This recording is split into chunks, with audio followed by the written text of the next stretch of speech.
This is Roger Hibbard and his beautiful wife Elizabeth. And tonight we're in Acts, the 14th chapter.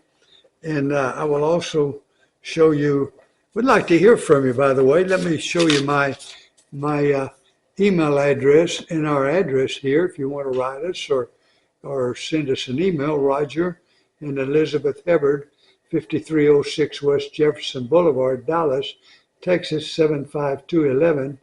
rdhibbard@gmail.com. Love to hear from you. Anyway, now I'm writing a book. I'd like to send it to you. It's just a pamphlet right now, but it's all about the Spirit. What is the Spirit? Or who is the Spirit? I like that. Anyway, now at Iconium, this is the 14th chapter of Acts.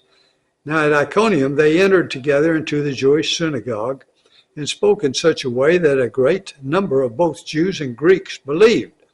But the unbelieving Jews stirred up the Gentiles and poisoned their minds against the brothers. So they remained for a long time, speaking boldly for the Lord, and bore witness to the word of his grace, granting signs and wonders to be done by their hands. But the people of the city were divided. Some sided with the Jews and some with the apostles. When an attempt was made by both Gentiles and Jews with their rulers to mistreat them and to stone them, they learned of it and fled to Lystra and Derbe, cities of Lycaonia, and to their surrounding country.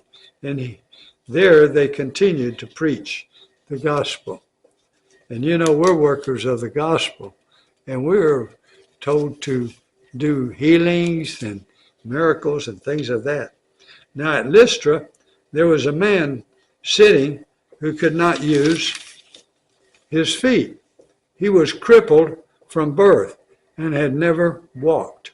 He listened to Paul speaking, and Paul, looking intently at him and seeing him that he had faith to be made well, said in a loud voice, "Stand upright on your feet." And he sprang up and began walking. And when the crowd saw what Paul had done, they lifted up their voices, saying in Lycaonian, "The gods have come down to us in the likeness of men." Barnabas they called Zeus, and Paul Hermas, because he was the chief speaker. By the way, I want to insert here, you know, the Lord instructed us that by his stripes we are healed, and we're to heal the sick. And we're to raise the dead. We're to do great, powerful things. It says we have the power of God that raised Jesus from the dead. That's in Ephesians.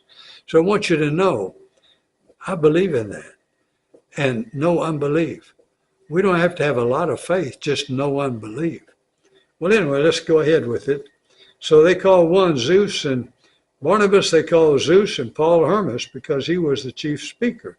And the priest of Zeus, whose temple was at the entrance to the city, brought oxen and garlands to the gates and wanted to offer sacrifice with the crowds. But when the apostles Barnabas and Paul heard of it, they tore their garments and rushed out in the crowd, crying out, "Men, why are you doing these things?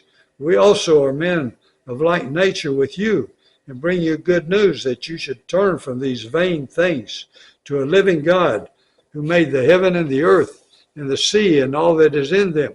In past generations, he allowed all the nations to walk in their own ways, yet he did not leave himself without witness. For he did good by giving you rains from heaven and fruitful seasons, satisfying your hearts with food and gladness." Even with these words, they scarcely restrained the people from offering sacrifice to them. But Jews came from Antioch and Iconium, and having persuaded the crowds, they stoned Paul and dragged him out of the city, supposing that he was dead. Isn't that amazing? From one extreme to the other. But when the disciples gathered about him, he rose up and entered the city, and on the next day he went on with Barnabas to Derbe, where they had preached the gospel to that city. When they had preached the gospel to that city and had many disciples, they returned to Lystra and to Iconium and to Antioch, strengthening the souls of the disciples, encouraging them to continue in the faith, and saying that through many tribulations we must enter the kingdom of God. And when they had appointed elders for them in every church with prayer and fasting, they committed them to the Lord in whom they had believed. Then they passed through Pisidia and came to Pamphylia. And when they had spoken the word in Perga, they were down to Attalia. And from there they sailed to Antioch, where they had been commended to the grace of God for the work that had fulfilled. And when they arrived and gathered the church together, they declared all that God had done with them, and how he had opened a door of faith to the Gentiles. And they remained no little time with the disciples. And now we're going to 1 John, and we'll be in the 3rd chapter of 1 John.